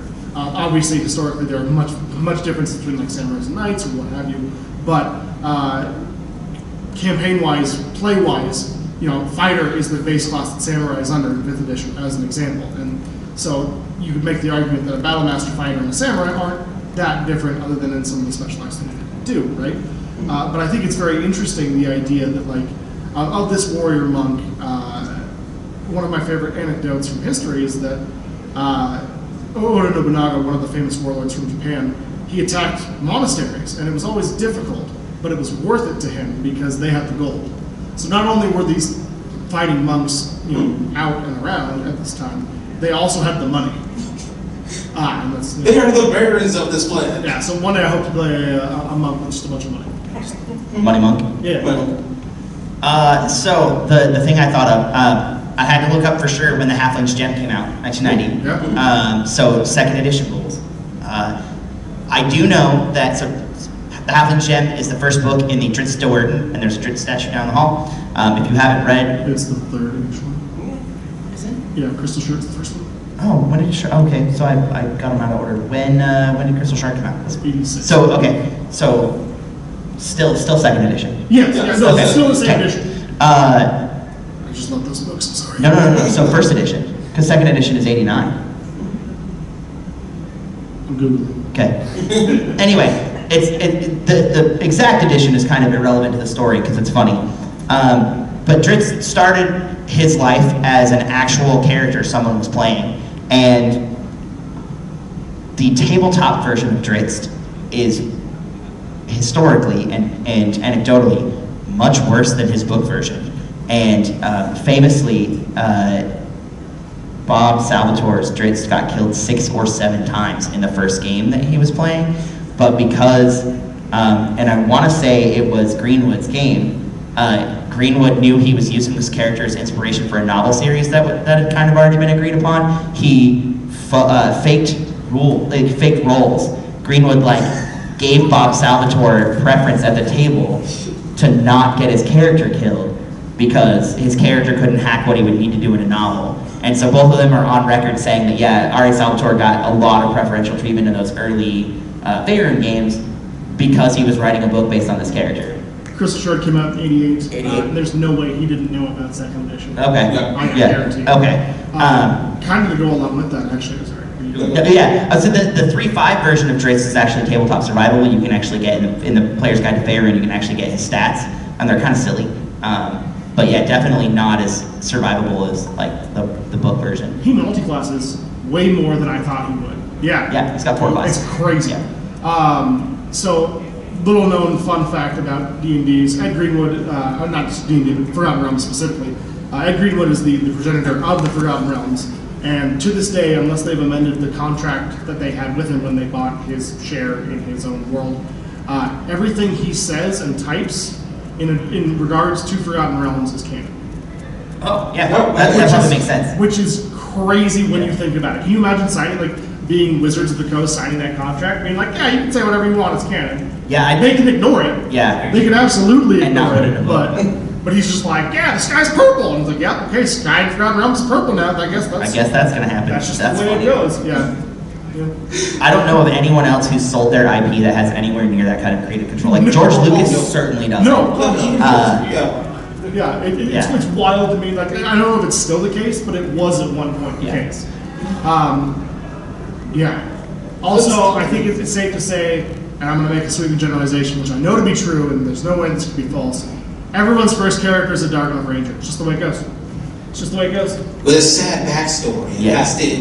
Although mine was a Wood Elf Ranger, totally different. Used 2 scimitars, definitely not inspired. My first 2 characters were both Dwarf Rogues. Dark Elf Rangers. Dwarf Rogues. Dark Elf Rangers. I've never played a Dark Elf Ranger. I have played a Dark Elf Ninja. I don't believe you. And David in the front DM'd that game, and Bobby and I made that a nightmare for him. That's good. Whenever I play a human character, my first instinct is to say that's the part I was born to play. My second instinct is to always make a pun name. I think I actually ran a cleric whose name is Huge Man. There you are. There you are. I suppose really quick, does anyone have any questions? Yeah. Anybody got anything they want to add? What was your first character? Dark Elf Ranger. What was it? Human Wizard. Okay. I heard Dark Elf Ranger. I heard someone wanted to be Mordecai and it was mad you couldn't. Yeah. Tiefling Rogue. Yeah. Okay. Yeah, Tieflings have very much replaced, I think, the Dark Elves as everyone's first go-to kind of edgelordy character. Yeah, they're so purple. Yeah, and also, I don't care what Wizard says. They say that tieflings can only be red, shades of red. That's wrong. Purple's a shade of red. I mean, It's nah. the very blue shade of red. You can have, if you want a blue tiefling, done. That's a shade of red with no red in it. Yeah, I mean, yeah. A white tiefling, Yep. sure. Whatever. It's a shade of Whatever, red with no pigment. be whatever tiefling you want to Be be. the tiefling you want to see in the world. Yeah. What's your first character? Half-elf thief. Nice. Yeah, see? Dwarf. Dwarf? Dwarf what? Just dwarf. Dwarf? Dwarf. Yeah. Oh yeah, battle races for classes. Oh, gee. Half-elf rogue. Okay, yep. Feeling it. I don't remember. I played version 1. Okay. Oh. Nice. Heck My yes. cousin, and then I was never allowed to play again until I met my husband. There you go. He set Okay. me back in. But There- now we play with our kids. We have 7 kids together. We That's a play whole with- party right there. We play with our kids, and then if you date, we have 7 girls, or 6 girls and 1 boy. If you date one of our kids, you have to play D&D, or you're not welcome in our I family. love There we this. go. I love this. That's That hasn't, I've never really understood the shotgun dad energy, because it was always like, kids are gonna be kids, but I like D&D mom energy, Like, yeah. maybe not shotgun, but like longsword. Yeah, there we go, like, you have to sit down and play. For us, our adventures as a family happen in the D&D world. Okay. Like, we don't say, remember that time when we played that game? Yeah. The character did that? It's like, remember when you did this? Yes. Yes. I love that. So we have like all these memories as a family. Our kids are grown and gone now, but they come home every other Sunday to play D&D. To play D&D. Nice. And have dinner. So I love this. we're getting the grandkids in. There we go. Yes. Yeah. Thank you for your service. Yeah. Appreciate it. Keeping the dream alive. Yeah, talk about that shotgun dad energy. We have it on record that Nibblestar, Steve, will actually, he's like, if you're going to date my children, you better be able to play Castlevania. There we go. Old school. There we go. Okay. What was your first character? Half-elf fighter thief. Okay. Well, I feel a lot of half elves in the room. What do you want your first character to be? Dark Elf Ranger. Just make Dane's. No, it's okay. You don't have to. Make Dane's. What is it? Go type. Don't remember. Okay. It's a cleric. How old are you, honey? 14. 14? It's a good time to enter. Yeah, it's a great time to play D&D. It's never a bad time, but that's a good time. My first character as a dwarf monk. Dwarf. Ah, Okay. Yeah. All right. When he was first sealed off, he actually had the spiked armor and he liked to do a bullet ball attack. There you go. Yeah, some Civil War Quentin energy. Yeah. But Also, yeah. this is a random thought that came to me, and I'm just going to throw it out there. Aren't all of Gary Gygax's games homebrew?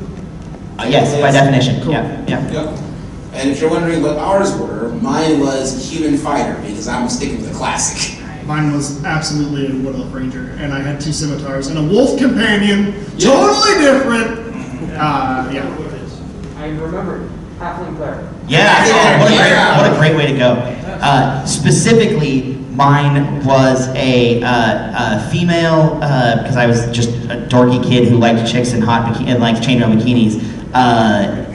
Half-elf rogue who wore like not a lot of clothing and also painted herself like a tiger. Like there's, again, I mentioned very early that small children are not rational, and I had a big thing for Chitara as a small boy, and so I wanted to make a character that was close to that but wasn't that, so my friends wouldn't recognize that's what I was trying to do. So I love the serial numbers, yeah, I'm exactly, telling exactly. Yeah, I was actually totally, not playing Drizzt. You're right. Yeah. She did not last long. First of all, remarkably, an 8-year-old boy cannot accurately portray an adult female, especially when other adult females are around listening to you play them, especially if you kind of have a thing for the character you've made in your own head. So I was very quickly not allowed to, I was like, you're going to play boys only for the rest of your career, and I've stuck with that outside of TNA. I'm retroactively cringing for 8-year-old you. Yeah, 8-year-old me didn't know enough to cringe. I didn't start cringing about that until I was like 26. Yeah. Till I got over my Lamborghini phase, a car I will never own. All right. So that is our episode of the podcast. Assuming you did the recording right, this will be on YouTube for it to be displayed, but also I'll be placing it into the normal podcast rotation. Thanks to you, everybody, for checking out Game Theater Podcast.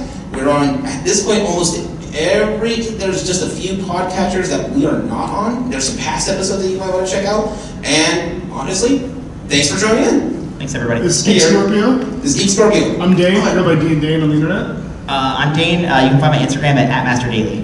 Yep. And with all that being said, this is Gaming Theater Podcast. Logging out. Thank See you ya. all. Got your book. Nice. Gaming Theater Podcast is hosted, created, produced, and edited by Leo Garcia, the Geek Scorpio. Our music is A Drinking Game. Stock media provided by Stormwave Audio /Pond5. Our cover art is made by Spice and Rose.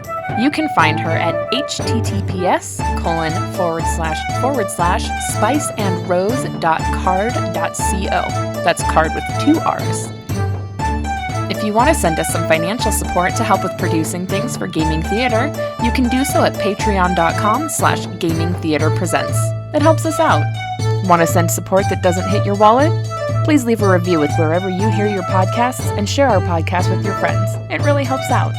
Thank you for listening.